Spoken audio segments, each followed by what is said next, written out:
E voltamos aqui no plantão do Meteoro. Olha só, o que colocaram na água do Ciro Gomes, hein, gente?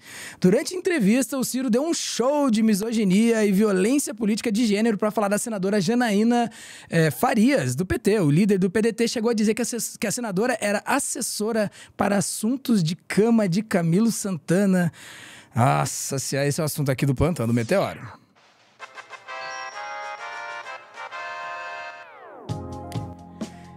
Dai, o negócio é o seguinte, tem coisas que saem da deselegância, né? Passam longe de ser apenas deselegantes, né? E esse é um exemplo aí que o Ciro Gomes acabou de deixar pra gente. Exato. Não é redundante dizer, nem meu exagero, que o Ciro ele tem uma linha da misoginia, o Ciro ele é machista, o Ciro ele tem algumas falas que são repugnantes. Não sei se vocês lembram, mas ele chegou a falar ali no período da eleição, quando ele era candidato a presidente, que um dos principais papéis para desculpa, foi o da esposa dele, né, que era aquela pessoa que dormia com ele. Então, assim, tem falas do Ciro que é numa linha muito ruim mesmo. A gente já se acostumou e entendeu que ele é essa pessoa e que ele não vai atualizar. E, sincero, honestamente, depois que você passa dos 50, se você continua machista e misógino, você vai ser pelo resto da sua vida mesmo. Gente, eu não estou acreditando nessa esperança. Mas o Ciro Gomes, nos últimos dias, né, nos últimos meses, depois que ele voltou de Paris, na verdade, né? Depois que ele volta da França, ele volta de uma forma assim estranha que só ele consegue compreender o que ele está tentando ali com aqueles 3% dele. E aí o Ciro, ele, numa entrevista, descontente porque a Janaína Farias acabou de assumir uma cadeira no Senado, como segunda suplente, ela teve essa cadeira que ela acabou de assumir. A Janaína é uma pessoa já envolvida com a política há um certo tempo, ela é do PT, e aí o Ciro Gomes, né, com o ódio dele ao PT, ele resolveu sair atacando e metralhando. A questão é que a ofensa que ele utiliza para a Janaína é nessa linha da misoginia, não é uma ofensa do tipo, não acho que ela esteja qualificada para o cargo, não acho que ela venha a somar em tal pauta, em tal outra pauta, não. Ele utiliza exatamente esse pensamento. Aí vai agora a assessora para assuntos de cama do Camilo Santana. Para quem não sabe, Camilo Santana ele foi governador do Ceará e também hoje é ministro da Educação, né, do governo Lula. E aí ele continuou falando outros absurdos, né? Esse cara, o Calígula, estava tão poderoso para que humilhar o Senado e nomeou o próprio cavalo, né? Citando ainda a Janaína. Qual é a obra, a realização, o preparo que Janaína tem para ser senadora da República? Ela só fez um serviço particular do Camilo, serviço particular, sim, é o harém, são os eunucos, são as meninas do entorno. Ele sempre foi encarregado desse serviço. Nossa. Né? Então, ele é exatamente nessa linha. Ele segue ali, colocando a Janaína numa posição ali de servir a cama do Camilo. Então, assim, é uma acusação dupla, tanto para a Janaína quanto para o Camilo. É uma fala que ele não deveria ter feito, não preciso enumerar os problemas dessa fala, mas é importante pontuar que o Ciro Gomes ele sempre foi uma pessoa complicada, troca de partido como troca de roupa, e ele segue numa linha ali do não gostei disso, eu vou falar como se eu fosse um sincerão. Só que assim, isso não combina, uma coisa é sinceridade, outra coisa é você ofender as pessoas. Isso não combina nem com o Silvio Santos mais, né, que dava os créditos a ele pela idade, não vai combinar com o Ciro Gomes, que sabe muito bem o que ele está falando. Não dá para a gente chamar de louco nem dizer que ele está despreparado. Veio no embalo retórico ali, saiu do coração mesmo, e a gente vai ver essas declarações aí que, ultra deselegantes, muito além da deselegância, é isso mesmo. É criminosa, né? Ela é misógina mesmo, ela é de uma linha da violência política de gênero. Não tem mesmo, a gente tem repúdio aí, as mulheres do PT entraram com repúdio, a gente tem a Gleice Hoffmann também repudiando, mas mais do que isso, eu acho importante que o PT também, possivelmente, ele vai se posicionar de outras formas com o Ciro Gomes agora. Mas vou lembrar que o Ciro também vem com esse ódio no coração, o PT já tem um tempo, né? Nossa. Ele recentemente ironizou também a fala da Aniele Franco, quando ela falou sobre uma educação antirracista. Vamos ver? Vamos lá, tá na tela. Pois eu vi uma ministra de Estado do Brasil dizendo que a expressão buraco negro ela é racista. Irmão, nós estamos ferrados. Nós estamos ferrados e apartados em banda. Pois é. É isso aí. É do que se trata. Ô, cidadã, o buraco é negro por uma circunstância. A densidade é tão grande que a gravidade tende ao infinito.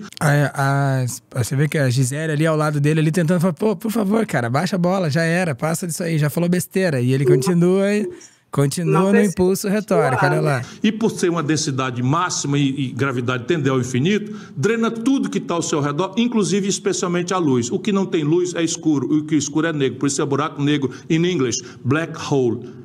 Tem as tendências, cidadã. Já não chega a esculhambação de pegar o avião da FAB, se exibir, descer no estádio, dar uma carteirada para entrar no jogo e a principal assessora chamar uma torcida de um time de pauliste, fascista, então não sei o que e tal. Isso é a cara do PT. É a cara do PT. Deixa a economia na mão da banqueirada, deixa o orçamento na mão da esculhambação, da propina, do suborno do Centrão. Eita. O Lula vai passear para tentar ganhar o Prêmio Nobel da Paz, conversando fiado e fazendo ridículo. E essa turma fazendo esse tipo de coisa. Nós estamos ferrados mesmo. Acredito, eu sou.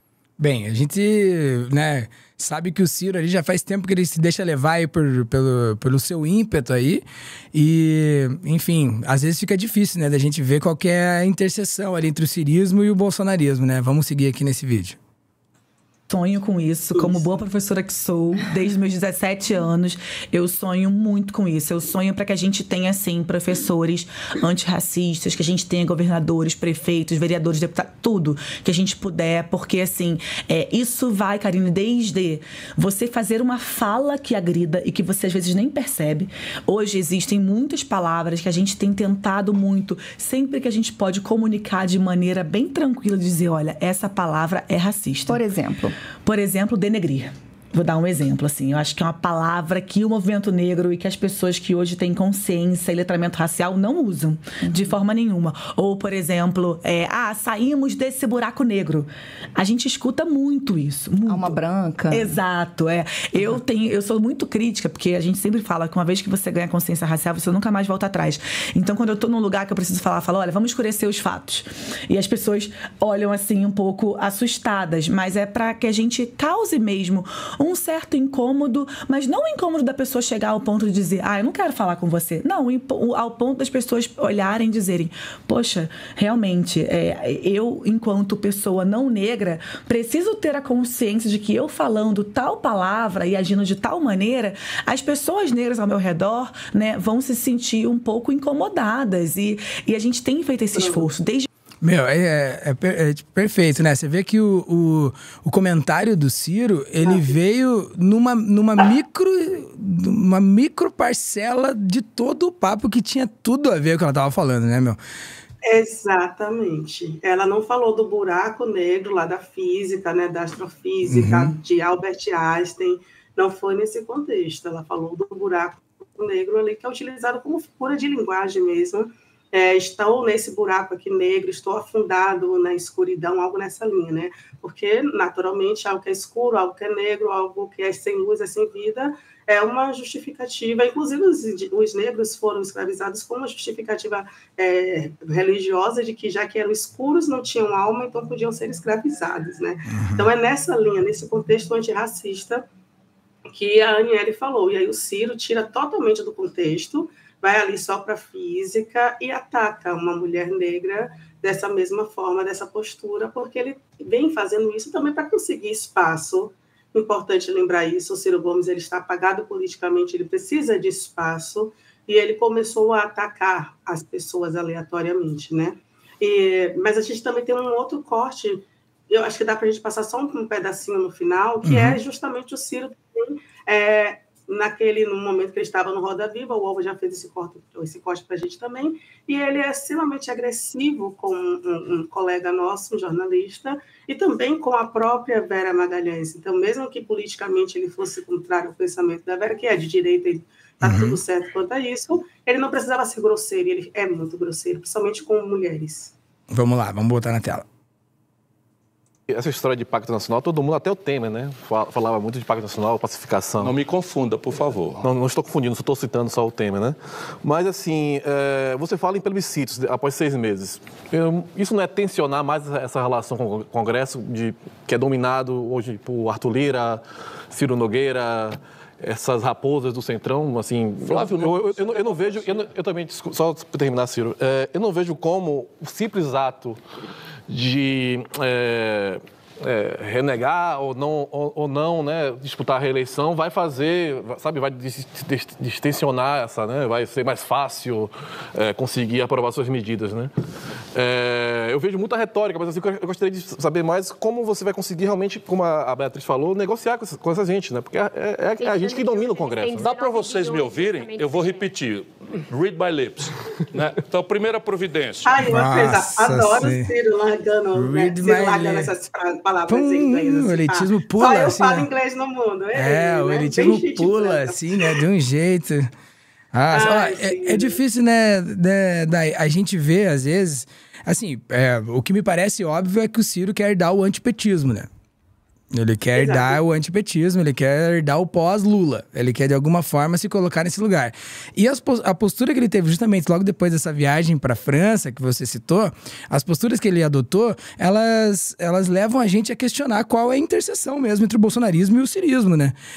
Ainda mais agora, que é esse cirismo diminuto, né? Porque o Ciro foi o único cara que realmente perdeu as eleições, né, as últimas eleições, né? Saiu dos seus 12%, 14% lá de projeção para 3%. Voltou, se diminuiu, né? Então, quando a gente vê essa violência política, né, no caso de gênero, no caso, né, agora da Patrícia, né? Patrícia, não. Da Janaína Farias, no caso da Janaína Farias, mas também no caso da Aniele, a gente vê ali querer superdimensionar os erros e deixar pra lá todo o resto da história, assim, sabe? O ponto não era aquele ali, né? O ponto não era exatamente a questão do buraco negro, que poderia, dentro de um prisma cosmológico aí, quer dizer outra coisa, dentro da linha da expressão popular quer dizer outra. Né? A gente coloca os assuntos de outra forma. E mesmo que isso fosse um equívoco da parte dela, de alguma forma, ao falar sobre isso, é uma microparcela de todo um recado que tinha todo um fundamento, que tinha uma importância, que tem a ver com o viés social, que tem a ver com o engrandecimento nosso, né? O nosso engrandecimento social, assim, né, meu? Então, quando superdimensiona erros, quando tenta de alguma forma...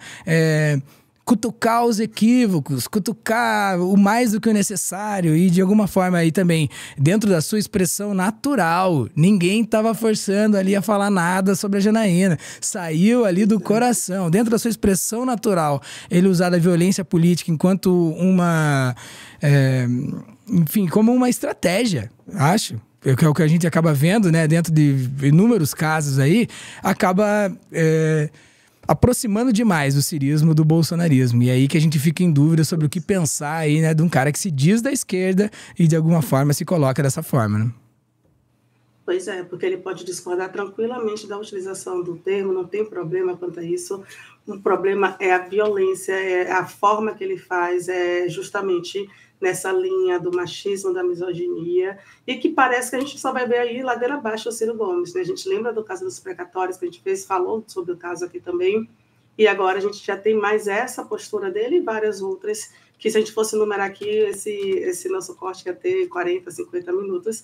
Não precisa, mas é isso. A gente espera que o Ciro ele recobre a consciência, porque ele ainda tem algo a oferecer, realmente eu acredito nisso, ele ainda tem algo a oferecer politicamente, ou pelo menos didaticamente, ali como professor, ele ainda teria algo para agregar, mas aparentemente ele se perdeu no caminho.